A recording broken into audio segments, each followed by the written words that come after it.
नमस्कार दोस्तों,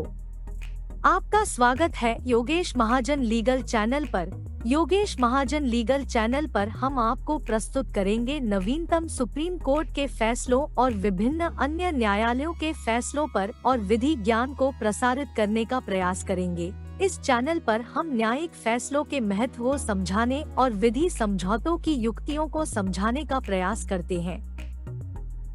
हमारा मकसद है कानून और न्याय के क्षेत्र में ज्ञान को आपके पास पहुंचाना, तो कृपया हमारे चैनल को सब्सक्राइब करें, घंटी आइकन दबाएं, वीडियो को लाइक और शेयर करें। हम लॉ के कुछ प्रोविजंस को समझने की कोशिश करेंगे, जैसे कि एक आर्बिट्रेशन एंड कॉन्सिलिएशन एक्ट है 1996 का और कंपनी लॉ एक्ट है 1956 का, जो कि अब 2013 का भी एक्ट आ चुका है। तो इस जजमेंट के माध्यम से हम कुछ जो लीगल प्रोविजंस हैं उसको समझने की कोशिश करेंगे। ये माननीय दिल्ली हाई कोर्ट की एक जजमेंट है जो कि डिलीवर्ड हुई थी 21 जुलाई 2016 की, जो FAO OS 9 2015 with CM number 326 2015 का है। और इसमें अपीलेंट वर्सेस जो रिस्पोंडेंट्स का ये केस है। तो इस केस में जो अपीलेंट हैं उन्होंने एक फर्स्ट अपील थी वो फाइल की थी against the order of single जज के जो ऑर्डर थे उनका ऑर्डर को चैलेंज किया था। तो इसमें क्या था कि एक सिविल सूट था वो रिस्पोंडेंट ने फाइल किया था अगेंस्ट दी अपीलेंट। तो इसमें जो एक सिविल सूट में एक एप्लीकेशन थी, इंटरलोकेटरी एप्लीकेशन थी, वो फाइल की थी ऑर्डर 39 रूल 1 और 2 का, जो कि एक सिविल प्रोसीजर कोड के अंदर एक ऑर्डर 39 होता है, रूल 1 और 2 होता है, जिसमें कोई सिविल सूट के अंदर कोई इंजंक्शन लेनी हो, टेम्पररी इंजंक्शन हो, जैसे इस तरह का स्टे होता है, वो लेने के लिए यहाँ पर प्रेयर मांगी थी। तो इसमें जो थी वो एप्लीकेशन थी वो रिस्पोंडेंट्स की अलाउ कर दी थी और उसमें ये कहा था कि जो एक एड इंटरिम इंजंक्शन है वो आर्बिट्रेशन प्रोसीडिंग्स है उसको दिया जाए। मींस एक तरह का जो स्टे है, आर्बिट्रेशन प्रोसीडिंग्स थी जो अपीलेंट ने जो इनिशिएट की थी एक London court of international arbitration at London. तो एक यहाँ पर अपीलेंट ने एक आर्बिट्रेशन की जो प्रोसीडिंग्स थी वो एक London court of international arbitration में जो है वो मींस इनिशिएट की थी। तो रिस्पोंडेंट ने एक एप्लीकेशन इंटरलोकेटरी एप्लीकेशन थी एक सिविल सूट के अंदर फाइल की थी कि जो जब तक सूट पेंडिंग है तो जो आर्बिट्रेशन प्रोसीडिंग्स है उसको स्टे कर दिया जाए। तो एप्लीकेशन थी वो रिस्पोंडेंट्स की वो अलाउ हो गई थी। तो यहाँ पर जो अपीलेंट है उन्होंने एग्रीवेट होकर यहाँ पर फर्स्ट अपील डिविजनल बेंच में ये फर्स्ट अपील थी वो फाइल की थी। तो यहाँ पे एक लीगल क्वेश्चन ये निकल के आता है कि अगर आर्बिट्रेशन प्रोसीडिंग्स अगर पेंडिंग है कहीं भी, मतलब किसी भी जगह पे, तो क्या सिविल सूट फाइल की करके आर्बिट्रेशन प्रोसीडिंग्स को रोका जा सकता है? तो इस जजमेंट के माध्यम से इस जजमेंट में इसी प्रोविजंस को डिस्कस किया है लीगल प्रोविजंस के साथ। तो आइए थोड़े से कंटेंट्स को समझते हैं हम इसमें और समझने की कोशिश करते हैं। और देखिए यहाँ पर बताया था कि साथ में जो रिस्पोंडेंट थे उन्होंने एक डिक्लेरेशन भी मांगी थी कि जो आर्बिट्रेशन एग्रीमेंट हुआ था जो प्लेंटिफ का और रिस्पोंडेंट नंबर जो यहाँ प्लेंटिफ जो थे जो कि यहाँ पर रिस्पोंडेंट नंबर 1 और 2 है और डिफेंडेंट नंबर 1 जो कि अपीलेंट है, तो उसमें एक तरह का डिक्लेरेशन भी मांगा था कि जो और रिस्ट्रेन किया था कि अपीलेंट को कि वो London court of international arbitration में प्रोसीडिंग्स ना स्टार्ट करें। और डिक्लेरेशन ये भी मांगा था कि एक जॉइंट वेंचर एग्रीमेंट था वो इलीगल था। मींस जो आर्बिट्रेशन एग्रीमेंट का जो एक क्लॉज जो कंटेन किया गया है जॉइंट वेंचर एग्रीमेंट वो इलीगल, वॉइड है, इनऑपरेबल है और परफॉर्मेंस का, तो ये भी एक प्रेयर थी वो मांगी गई थी। और अब यहाँ पर बताया कि जो जजमेंट जब दी थी सिंगल जज के, हाई कोर्ट के जो सिंगल जज है उन्होंने जब जजमेंट दी थी तो उसमें रिस्ट्रेन कर दिया था अपीलेंट को। मींस जो यहाँ पर अपीलेंट है उनको रिस्ट्रेन कर दिया था कि अब वो आर्बिट्रेशन प्रोसीडिंग्स है आर्बिट्रल ट्राइब्यूनल के समक्ष जो है वो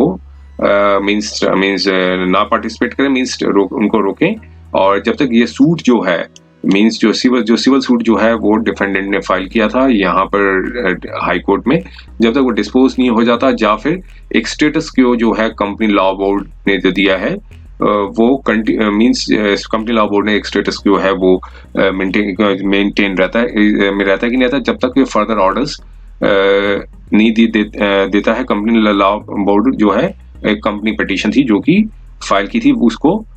वकेट नहीं किया जाता है, मींस जो स्टेटस क्वो था वो जब तक वो वकेट नहीं हो जाता तब तक जो है आर्बिट्रेशन प्रोसीडिंग्स है वो रोकी जाए। अब यहाँ पर सिंगल जज ने इस कंक्लूजन पे आ गए थे कि जो प्लेंटिफ है, मींस यहाँ पर रिस्पोंडेंट नंबर 1 और 2 है, वो उन्होंने एक प्राइम फेशिया केस है वो बता दिया था, मींस साबित कर दिया था कि आर्बिट्रेशन एग्रीमेंट था जो पार्टीज के बीच में वो इनऑपरेटिव था और इनकेपेबल ऑफ परफॉर्मेंस था, क्योंकि जो प्लेंटिफ थे उन्होंने ऑलरेडी एक एप्लीकेशन थी कंपनी लॉ बोर्ड के समक्ष फाइल की हुई थी, जो कि ऑपरेशन और मिसमैनेजमेंट की एक पिटीशन थी, वो फाइल की हुई थी।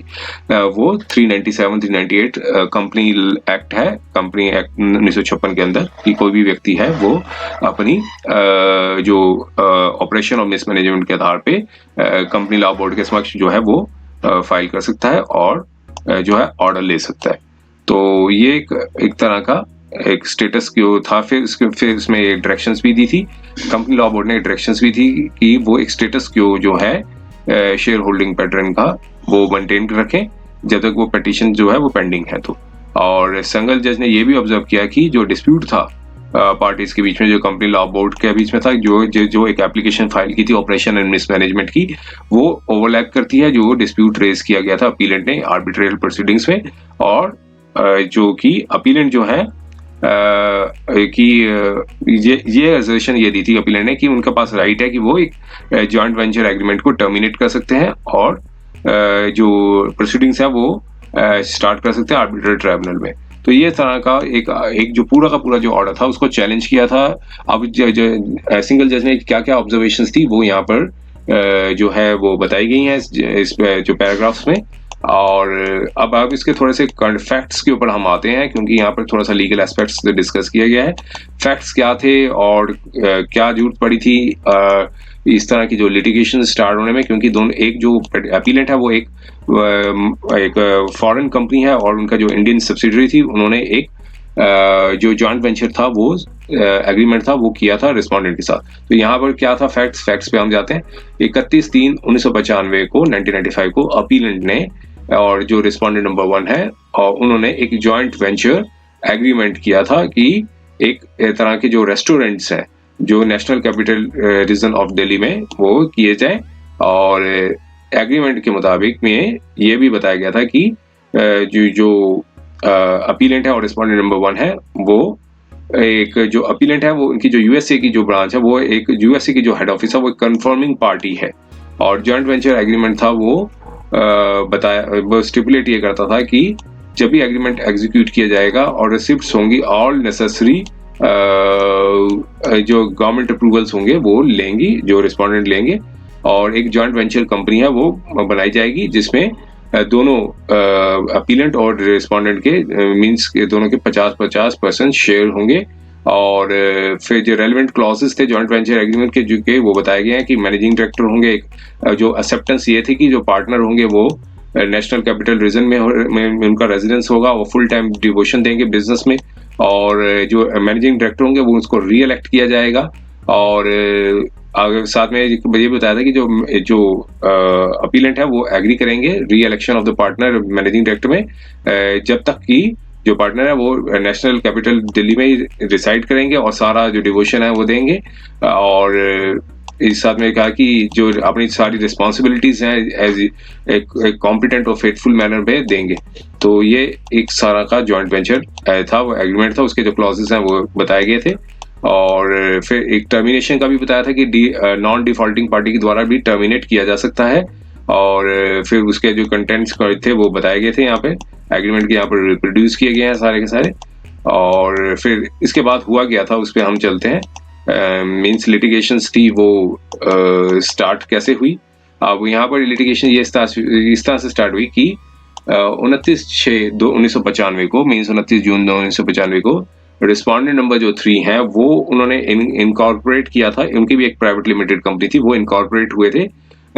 जो JVA जो मींस जॉइंट वेंचर एग्रीमेंट था उसके मुताबिक जो है इनकॉर्पोरेट हुए थे कि वो ऑपरेट करेंगे वो सारे रेस्टोरेंट्स को और non exclusive basis NCR Delhi में। और फिर इसके बाद ये बताया कि रिस्पोंडेंट नंबर 3 की जो कंपनी के 14.56 करोड़ इक्विटी शेयर कैपिटल था। और इसके बाद बताया कि जो अपीलेंट है उनके पास प्रेफरेंस शेयर कैपिटल की जो थी अमाउंट थी वो 177.30 करोड़ था, मीन्स 177 करोड़ 30 लाख थे। और उन्होंने लाइसेंस किया था रिस्पॉन्डेंट नंबर 3 को कि वो उनका जो ब्रांड है, मीन जो फेमस ब्रांड है, वो यूज कर सकते हैं। और इसके बाद उसके इफेक्ट के बाद जो अपीलेंट है उन्होंने 92.95% मीन्स 92.95% जो थे वो पेड मीन्स उन्होंने अपने पास जो टोटल इशूड के जो कैपिटल थे वो means of the total issued capital थे उनके पास। और फिर इसके बाद जो रिस्पॉन्डेंट नंबर 1 है उन्होंने इन्वेस्ट किया था 14.56 करोड़ जो है वो इक्विटी शेयर कैपिटल पे इन्वेस्ट किया था। फिर इसके बाद अपीलेंट और जो रिस्पॉन्डेंट है उन्होंने 50% दोनों के पास 50% ऑर्डिनरी शेयर्स थे रिस्पॉन्डेंट नंबर 3 कंपनी के। जो रिस्पॉन्डेंट नंबर 3 की जो कंपनी थी उनके जो 50% शेयर्स थे। और उसके बाद 11 दिसंबर 1998 को एक सप्लीमेंट्री एग्रीमेंट भी बनाया गया था और इसके बाद जॉइंट वेंचर एग्रीमेंट भी हुआ था। मीन्स में उसमें एक सप्लीमेंट्री एग्रीमेंट बनाया था जो कि जॉइंट वेंचर एग्रीमेंट का सप्लीमेंट था। और उसमें बताया था कि जो रिस्पॉन्डेंट नंबर 2 है वो बाउंड होंगे, मीन्स जो रिस्पॉन्डेंट नंबर 2 भी थे एक प्राइवेट लिमिटेड कंपनी है, वो भी बाउंड होंगे JVA के अंदर, जो कि एक ओरिजिनल पार्टी के तौर पे होंगे। फिर इसके बाद 17 जुलाई 2013 को जो एग्रीमेंट था, जो अपॉइंटमेंट का रिस्पॉन्डेंट नंबर 1 को जो अपॉइंटमेंट किया जो एग्रीमेंट था वो एक्सपायर्ड हो गया था। मीन्स समय व्यतीत होने के बाद जो है वो एग्रीमेंट है एक्सपायर्ड हो गया था। उसके बाद 6 अगस्त 2013 को बोर्ड ऑफ डायरेक्टर्स की जो मीटिंग हुई थी और जो कि रिस्पॉन्डेंट नंबर 3 की जो बोर्ड ऑफ डायरेक्टर्स की मीटिंग हुई थी उसमें रिस्पॉन्डेंट नंबर 1 को मैनेजिंग डायरेक्टर के लिए री इलेक्ट नहीं किया गया था। अब यहाँ पर ही कंट्रोवर्सी स्टार्ट हुई कि 16 अगस्त 2013 को अपीलेंट ने एक नोटिस इशू किया रिस्पॉन्डेंट को कि रिस्पॉन्डेंट 1 को और रिस्पॉन्डेंट नंबर 2 को कि वो जो ऑप्शन थी उनके पास कि वो इलेक्टिंग टू एक्सरसाइज ऑप्शन की जो परचेज थे रिस्पॉन्डेंट नंबर 3 के शेयर है वो खरीदना चाहते हैं, जो कि रिस्पॉन्डेंट नंबर 1 और रिस्पॉन्डेंट नंबर 2 के पास थे। और जो फेयर मार्केट प्राइस थी उसके मुताबिक वो खरीदना चाहते हैं। और इस ग्राउंड पे कि एक कॉल ऑप्शन भी था वो एक्सरसाइज किया गया था इस ग्राउंड पे कि जो रिस्पॉन्डेंट नंबर 1 है वो मैनेजिंग डायरेक्टर से हट चुके हैं और एक तो टर्म था ऑफिस का वो एक्सपायर्ड हो गया और उनको री इलेक्ट भी नहीं किया गया बोर्ड द्वारा, और जो कि जो मीटिंग हुई थी उनकी 6 अगस्त 2013 पे। तो इसलिए जो कॉल ऑप्शन थी, जो एक प्रोविजन था जॉइंट वेंचर एग्रीमेंट का, उसके मुताबिक वो अपनी एक्सरसाइज करना चाहते हैं। और इसके बाद जो अपीलेंट है ताकि वो अपीलेंट परचेज कर सकें शेयर्स को जो रिस्पॉन्डेंट नंबर 1 ने कंट्रोल करके रखे हुए थे। अब यहाँ पर डिस्प्यूट बढ़ गया। फिर इसके बाद जो रिस्पॉन्डेंट नंबर 1 और रिस्पॉन्डेंट नंबर 2 ने दोनों ने मिलके एक कंपनी पिटीशन थी कंपनी लॉ बोर्ड में फाइल की ऑपरेशन और मिसमैनेजमेंट जो है वो अपीलेंट ने किया है। ये 395 396 जो कंपनी एक्ट है 1956 का, उसके मुताबिक जो है उनके अंतर्गत जो है वो फाइल की गई थी कि जो भी व्यक्ति अगर लगे कि ऑपरेशन की मिसमैनेजमेंट की जा रही है तो वो ऑर्डर ले सकता है कोर्ट में, कंपनी लॉ बोर्ड में। और कहा कि उनको रीइंस्टेटमेंट की कि जो रिस्पॉन्डेंट नंबर 1 को मैनेजिंग डायरेक्टर के तौर पे रीइंस्टेट कर दिया जाए जो रिस्पॉन्डेंट नंबर 3 की जो कंपनी थी। और 16 सितंबर 2013 को कंपनी लॉ बोर्ड ने एक ऑर्डर पास किया और जो अपीलेंट है उनको कहा कि वो स्टेटस क्यो है वो शेयर होल्डिंग्स के ऊपर मेंटेन करके रखें और जो राइट ऑफ कॉल ऑप्शन के ऊपर भी स्टेटस क्यो मेंटेन करें जब तक कि नेक्स्ट डेट ऑफ हेयरिंग नहीं हो जाती है। और नेक्स्ट डेट ऑफ हेयरिंग थी 25 सितंबर 2013 को। जो स्टेटस क्यो था वो कंटिन्यू किया गया कंपनी लॉ बोर्ड द्वारा और टिल फर्दर ऑर्डर्स तक, जो कि ऑर्डर डेटेड जो आया 4 अक्टूबर 2013 को, जो कि अभी तक ऑपरेशन में है। इस दौरान जब ये कंपनी लॉ बोर्ड में जब पिटीशन याचिका दाखिल की हुई थी तो फिर अपीलेंट ने उसी कंपनी पिटीशन में एक एप्लीकेशन थी सेक्शन 45 ऑफ द एक्ट, जो मीन्स जो सेक्शन 45 है आर्बिट्रेशन एंड कॉन्सिलेशन एक्ट का, जो कि बताता है कि अगर कोई भी व्यक्ति प्रोसीडिंग स्टार्ट हो रही है तो जुडिशियल अथॉरिटी के समक्ष जो है वो एक एप्लीकेशन फाइल कर सकते हैं कि इस केस को रेफर कर दिया जाए आर्बिट्रेशन के लिए। जो एक आर्बिट्रेशन एग्रीमेंट था JVA के अंदर, मीन जॉइंट वेंचर एग्रीमेंट में वो तो सेक्शन 45 को भी एक बार देख लेते हैं क्या कहते हैं सेक्शन 45। सेक्शन 45 आर्बिट्रेशन का वो बताता है power of judicial authority to refer to the arbitration. तो जो भी जुडिशियल अथॉरिटी है उसके पास पावर होती है, मीन्स अगर एग्रीमेंट किया है दोनों पार्टीज ने आर्बिट्रेशन का, सॉरी कोई भी कॉमन एग्रीमेंट किया हुआ है उसमें अगर आर्बिट्रेशन क्लॉज है तो कोई भी पार्टी वो इन्वोक कर सकती है सेक्शन 45 आर्बिट्रेशन एक्ट के अंदर, और जुडिशियल अथॉरिटी को कह सकती है कि उसे रेफर कर दिया जाए। अब यहाँ पर 28 नवंबर 2013 को जो अपीलेंट ने टर्मिनेट कर दिया था जॉइंट वेंचर एग्रीमेंट को, और नोटिस ऑफ टर्मिनेशन ये बताया कि जो कोविनेंट्स थे जॉइंट वेंचर एग्रीमेंट में वो रिस्पोंडेंट नंबर 1 ने जो है तोड़ दिए हैं, और गुड फेथ था और जो म्यूचुअल कॉन्फिडेंस था दोनों पार्टीज के बीच में वो भी खत्म हो चुका है। और यहाँ पर क्योंकि रिस्पोंडेंट नंबर 1 ने अपने जो है वर्ड्स द्वारा और कंडक्ट द्वारा ही जॉइंट वेंचर एग्रीमेंट को रिपीटेड मीन्स खराब कर दिया है, और जो अपीलेंट है उन्होंने कहा कि मीन्स आगे बताया कि जो पैराग्राफ नंबर 37.8 था जॉइंट वेंचर एग्रीमेंट का कि वो परचेज करना चाहते हैं जो शेयर्स जो है रिस्पोंडेंट नंबर 1 ने के पास है directly indirectly through respondent number 2 के थ्रू, और जो रिस्पोंडेंट नंबर 3 की जो कंपनी थी जो के जो शेयर्स है उनके पास है। तो चूंकि JVA जो है वो टर्मिनेट हो चुका है, और नेक्स्ट डे में ही जो अपीलेंट है उन्होंने आर्बिट्रेशन को इन्वोक कर दिया, और जो प्रोसीडिंग्स थी London court of international arbitration में वो उसके लिए आवेदन दे दिया। उसके बाद 2 दिसंबर 2013 को एक जो अपीलेंट है उन्होंने पिटीशन फाइल की दिल्ली हाई कोर्ट में section 9 of this act. Section 9 में इंटरिम मेजर लेने के लिए जो सेक्शन 9 की एप्लीकेशन है आर्बिट्रेशन की वो क्या कहती है उसको भी देख लेते हैं। सेक्शन 9 की जो आर्बिट्रेशन के अंदर एक याचिका है दिल्ली हाई कोर्ट में डाली जो कि OMP के अंदर डाली जाती है, interim measure etcetera by the court, चाहे सुप्रीम कोर्ट में चाहे दिल्ली हाई कोर्ट में, means high court of jurisdiction होती है, उसमें ये एप्लीकेशन जो है वो फाइल की जाती है। तो यहाँ पर सेक्शन 9 जो भी ये बताता है कि जो interim measure etcetera by court, कोई भी पार्टी जो भी आर्बिट्रेशन प्रोसीडिंग्स हो पेंडिंग हो तो तब after making arbitral award, but जो भी एनफोर्स करने से पहले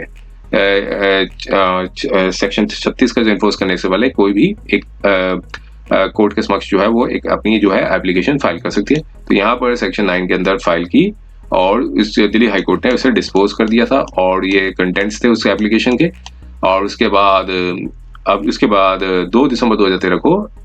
एक अपीलेंट ने एक एप्लीकेशन थी वो कंपनी लॉ बोर्ड में भी फाइल की और बताया कि जो सब्सिक्वेंट इवेंट्स हुए थे बेनिस जब तक जो सब्सिक्वेंट इवेंट्स क्या थे कि JVA था उसको टर्मिनेट कर दिया था, और जो भी सब्सिक्वेंट इवेंट्स थे वो कंपनी लॉ बोर्ड के समक्ष रखे और कहा कि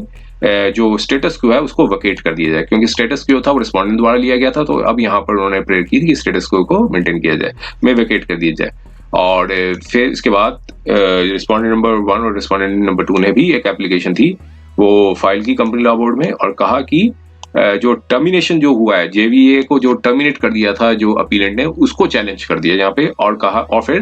प्रेयर मांगी कि जो आर्बिट्रल प्रोसीडिंग्स है उसको स्टे कर दिया जाए। जो आर्बिट्रल प्रोसीडिंग्स थी वो लंदन कोर्ट ऑफ आर्बिट्रेशन में चल रही थी, तो उसको स्टे कर दिया, स्टे के लिए मांगा गया कि इस ग्राउंड पे मांगा कि सेक्शन 45 की जो एप्लीकेशन है वो अभी पेंडिंग पड़ी हुई है। सेक्शन 45 की जो एप्लीकेशन थी वो अभी पेंडिंग पड़ी हुई थी। तो अब कंपनी लॉ बोर्ड ने लेकिन जो स्टे थी आर्बिट्रेशन की उसको डिक्लाइन कर दिया, एक रिजल्ट ऑर्डर था वो दिया था। और फिर इसके बाद यहाँ पर रिस्पोंडेंट नंबर 1 और 2 ने अपना एक नॉमिनी आर्बिट्रेटर था वो अपॉइंट किया, और without prejudice to the judicial objection से। और लेकिन 30 जनवरी 2014 को अब यहाँ पर एप्लीकेशन थी अपीलेंट ने विड्रॉ कर ली सेक्शन 45 पे, इस ग्राउंड पे कि ऑलरेडी हमने जो JVA है जॉइंट वेंचर एग्रीमेंट है उसको टर्मिनेट कर दिया, और कंपनी जो पिटीशन जो है वो इटसेल्फ जो है वो इनफ्रैक्टस हो गई है, क्योंकि अब जॉइंट वेंचर एग्रीमेंट ही हमने टर्मिनेट कर दिया तो कंपनी पिटीशन इनफ्रैक्टस हो गई। तो सेक्शन 45 की जो एप्लीकेशन थी उसको विड्रॉ कर ली, जिसमें मांगा गया था कि रेफर कर दिया जाए आर्बिट्रल प्रोसीडिंग्स पर। अब फिर इसके बाद इस सब होने के बाद फिर 29/3/2014 को 4 महीने के बाद आर्बिट्रल प्रोसीडिंग स्टार्ट हो गई, और यहाँ पर रिस्पोंडेंट नंबर 1 2 ने एक सिविल सूट था वो फाइल कर दिया दिल्ली हाई कोर्ट में। ये सिविल सूट नंबर था और फिर इसमें साथ में एक एप्लीकेशन भी ऑर्डर 39 रूल 1 और 2 के अंदर जो लगाई जाती है सिविल सूट के अंदर, वो भी फाइल कर दी और कहा कि यहाँ पर प्रेयर मांगी कि ad interim stay arbitral proceedings को दे दिया जाए। मींस आर्बिट्रल प्रोसीडिंग्स ऑलरेडी चल रही थी, तो अब यहाँ पर सिविल सूट था वो दिल्ली हाईकोर्ट में फाइल कर दिया था। और फिर बी मीन टाइम 3 अप्रैल 2014 को रिस्पॉन्ड नंबर 1 और 2 ने एक 30,000 पाउंड थे वो लंदन कोर्ट ऑफ आर्बिट्रेशन में डिपॉजिट कर दिए, और की इनिशियल एडवांस था जो कि आर्बिट्रल प्रोसीडिंग्स का। और डिटेल सबमिशन सुनने के बाद दिल्ली हाई कोर्ट ने एक सिंगल जज ने ऑर्डर को रिजर्व कर दिया, और फिर 18/7 को एक रिटन स्टेटमेंट भी जो है अपीलेंट ने फाइल कर दी विदाउट प्रेजुडिस टू जो एक एप्लीकेशन थी वो, और साथ में कहा कि ओरिजिनल जो सूट नंबर है, सूट जो फाइल किया उसको खारिज कर दी जाए। और एक एप्लीकेशन थी order 7 rule 11 civil procedure code के अंदर जो फाइल की जाती है एप्लीकेशन, अगर मींस कोई भी अगर व्यक्ति हो लिमिटेशन रेसिड्यू डिकाटा जो भी कोई ग्राउंड्स होते हैं उसके आधार पे वो मींस सूट को प्रीलिमिनरी स्टेज पे ही जो है डिसमिसल करवा सकते हैं। तो ये ऑर्डर 7 रूल 11 के अंदर भी एप्लीकेशन फाइल की। और फिर इसके बाद 9 जून 2014 को जो लंदन कोर्ट ऑफ आर्बिट्रेशन में एक सेपरेट क्लेम था, यहाँ पर एक स्टेटमेंट ऑफ केस था वो फाइल किया London court of international arbitration में, और कि एक सेपरेट और डिस्टिंक्ट क्लेम थे जो कि टर्मिनेशन ऑफ जेवीई के बताए। और फिर इसके बाद स्टेटमेंट जो डिफेंस थे रिस्पोंडेंट नंबर ने 1 और 2 ने भी अपनी डिफेंस की स्टेटमेंट ऑफ डिफेंस थी वो आर्बिट्रल ट्राइब्यूनल में जो लंदन थी उसमें फाइल की सब्जेक्ट टू द जुडिस्डिक्शनल ऑब्जेक्शंस। और इसके बाद 29 अक्टूबर 2014 को फिर स्टेटमेंट ऑफ रिप्लाई भी फाइल किया, और फिर जो ऑब्जेक्शंस थे वीबी मींस जो रिस्पोंडेंट नंबर 1 और 2 ने जो लिए थे उस पर भी जो है वो फाइल किए। और फिर इसके बाद रिजॉइंडर भी फाइल किया London court of international arbitration में। और फिर इसके बाद अब यहाँ पर साइमल्टेनियसली जो दिल्ली हाई कोर्ट ने अपनी जजमेंट सुना दी 22/12/2014 को, और जो इम्पिन जजमेंट थी जिसमें उसमें रिस्ट्रेन कर दिया था अपीलेंट को कि वो आर्बिट्रल प्रोसीडिंग्स जो है उस पर स्टे लगाएं जब तक स्टेटस क्यो जो है वो कंपनी लॉ बोर्ड द्वारा जब तक वेकेट नहीं। अब समरी ऑफ फैक्ट्स ये थे कि कंपनी लॉ पिटीशन जो फाइल की गई थी कंपनी लॉ बोर्ड में, और जिसमें अपीलेंट ने ये लिखा था कि ये यहाँ पर अपीलेंट ने री इलेक्ट नहीं किया था रिस्पोंडेंट नंबर 1 को मैनेजिंग डायरेक्टर रिस्पोंडेंट नंबर 3 पे, रिस्पोंडेंट नंबर 3 की कंपनी में। और उसके बाद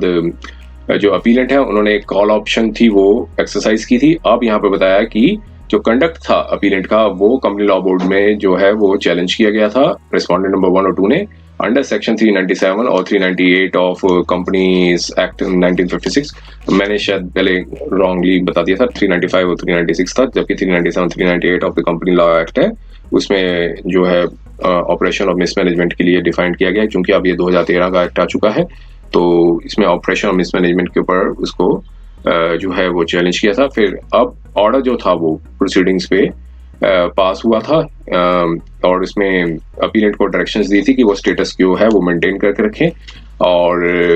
जो बोर्ड का पैटर्न और right two of the call option था। और उसके बाद ऑर्डर जो था वो कंटिन्यू है, अभी तक ऑपरेट हो रहा है। और उसके बाद अपीलेंट ने एक एप्लीकेशन थी सेक्शन 45 ऑफ द एक्ट के अंदर मींस आर्बिट्रेशन एक्ट के अंदर फाइल की गई थी कि रेफरेंस ऑफ द क्लेम्स जो रेज किए थे रिस्पोंडेंट नंबर 1 और 2 ने और कंपनी पिटीशन में, तो इसे आर्बिट्रेशन में रेफर कर दिया जाए। और एप्लीकेशन थी सब्सिक्वेंटली उसको विड्रॉ कर ली थी। और उसके बाद फिर क्या हुआ कि कंपनी पिटीशन जो थी जब फाइलिंग जब पेंडिंग की थी तब फिर JVA mean joint venture agreement था उसको टर्मिनेट कर दिया था अपीलेंट ने। एक नोटिस था वो दिया था 28 नवंबर 2013 को, और जो अपीलेंट ने कहा कि वो जो रिस्पोंडेंट नंबर 1 और 2 के जो शेयर्स हैं वो खरीदना चाहते हैं, means elected to purchase all the shares. और उसके बाद जब वो टर्मिनेट किया JVA को तो एक आर्बिट्रेशन क्लॉज थी वो भी इन्वोक करवाई, जो टर्मिनेशन मींस जो राइट्स थे उनके जो जॉइंट वेंचर एग्रीमेंट के अंदर फ्लो करते थे। और फिर इसके बाद एक एप्लीकेशन थी दिल्ली हाई कोर्ट में फाइल की थी section 9 of this act OMG के अंदर, जिसमें सिंगल जज ने लर्नर सिंगल जज ने ऑर्डर दिया था और स्टेटमेंट्स थी वो रिकॉर्ड की थी on the behalf of respondent number 1 और 2, और कहा कि वो स्टेटस क्यों है बना कर रखेंगे और शेयर होल्डिंग्स था रिस्पॉन्डेंट नंबर 3 का, जिसमें जो शेयर होल्डिंग्स थे उसके ऊपर स्टेटस क्यू बना के रखेंगे जब तक कोई इंटरिम डायरेक्शंस जो है आर्बिट्रल प्रोसीडिंग्स में नहीं इशू हो जाती। और फिर इसके बाद बताया कि जो अपीलेंट है मींस जो आर्बिट्रली जो रेस्ट किया गया था रिस्पॉन्डेंट नंबर 1 और 2 ने बिफोर द आर्बिट्रल ट्राइब्यूनल, और उसके बाद जो रिकॉर्ड साफ बताते हैं कि जो स्टेटमेंट्स थी रिस्पॉन्डेंट्स की वो रिकॉर्ड में ली गई थी, जो रिस्पॉन्डेंट मींस जो आर्बिट्रल ट्राइब्यूनल में, और वो जो मींस जो रिस्पॉन्डेंट नंबर ने जो स्टेटमेंट्स में से ली गई थी और जो कि वो बाउंड थे उस स्टेटमेंट से। और फिर उसके बाद यहाँ से प्रतीत होता है कि जो रिस्पॉन्डेंट नंबर 1 और 2 ने ये एक्सेप्ट किया था कि जो आर्बिट्रलिटी का जो था वो कॉम्पिटेंस भी था आर्बिट्रल ट्राइब्यूनल जो कि डिसाइड करना था बाय दी आर्बिट्रल ट्राइब्यूनल को ही डिसाइड करना है जब तक कि, और जो इंटरिम ऑर्डर जो पास किया गया था वो कंटिन्यू टू ऑपरेट रहेगा जब तक कोई फर्दर डायरेक्शंस जो हैं इशू नहीं हो जाती आर्बिट्रल प्रोसीडिंग्स में। और रिस्पॉन्डेंट नंबर 1 और 2 ने फिर चैलेंज भी किया था टर्मिनेशन को, जॉइंट वेंचर एग्रीमेंट जो कि टर्मिनेट कर दिया था अपीलेंट ने, और जो company pending company level petition थी और उसमें कंपनी लॉ बोर्ड में समक्ष जो पेंडिंग थी, और फिर स्टे भी आर्बिट्रल प्रोसीडिंग्स का मांगा था कंपनी लॉ बोर्ड से, लेकिन कंपनी लॉ बोर्ड ने डिक्लाइन कर दिया था, एक रीजनल ऑर्डर भी दिया था। उसके बाद अपील भी फाइल की थी कि ऑर्डर जो डिक्लाइन किया गया है जो स्टे को, और लेकिन उसको परस्यू नहीं किया रिस्पॉन्डेंट नंबर 1 और 2 ने कि इस ग्राउंड पे कि जो सेक्शन 45 है जो अपीलेंट ने एक एप्लीकेशन फाइल की थी सेक्शन 45 की, वो वही विड्रॉ कर ली थी कंपनी लॉ बोर्ड से। और फिर इसके बाद जो रिस्पॉन्डेंट नंबर 1 और 2 ने पार्टिसिपेट भी किया था आर्बिट्रल ट्राइब्यूनल्स में, मींस स्टेटमेंट ऑफ जो डिफेंस है और जो रिजॉइंडर है वो दोनों फाइल किए थे। तो of course without the prejudice जो भी ऑब्जेक्शन थी, जो कि कॉम्पिटेंस क्या है उसकी ऑब्जेक्शंस को लेते हुए भी, और फिर इसके बाद रिस्पॉन्डेंट नंबर 1 और 2 ने फिर सिविल सूट फाइल कर दिया दिल्ली हाई कोर्ट में, और इंजंक्शन मांगी प्रेयर की थी कि आर्बिट्रल प्रोसीडिंग्स में जो है स्टे किया जाए, और इस ऑर्डर नंबर 39 रूल 1 और 2 के अंदर। और जज ने, लर्नर सिंगल जज ने मींस रिस्ट्रेंट कर दिया अपीलेंट को कि इम्पिन जजमेंट से जब तक आर्बिट्रल प्रोसीडिंग पे स्टे लिया जाए जब तक कोई स्टेटस क्यो जो है वो वकेट नहीं हो जाता है वहां से, मींस कंपनी लॉ बोर्ड से, या फिर सिविल सूट डिस्पोज नहीं हो जाता। अब लॉ का इस क्वेश्चन था वो डिटेल में डिस्कस किया। फाइनली कोर्ट ने क्या ये बताया, फाइनली कोर्ट ने बताया कि यहाँ पर सिंगल जज ने यहाँ पर एक एरर कर दी है, और चूंकि ये लॉ वेल डिफाइंड है कि जब आर्बिट्रल प्रोसीडिंग्स स्टार्ट हो रही हो तो पार्टीज के पास राइट होता है,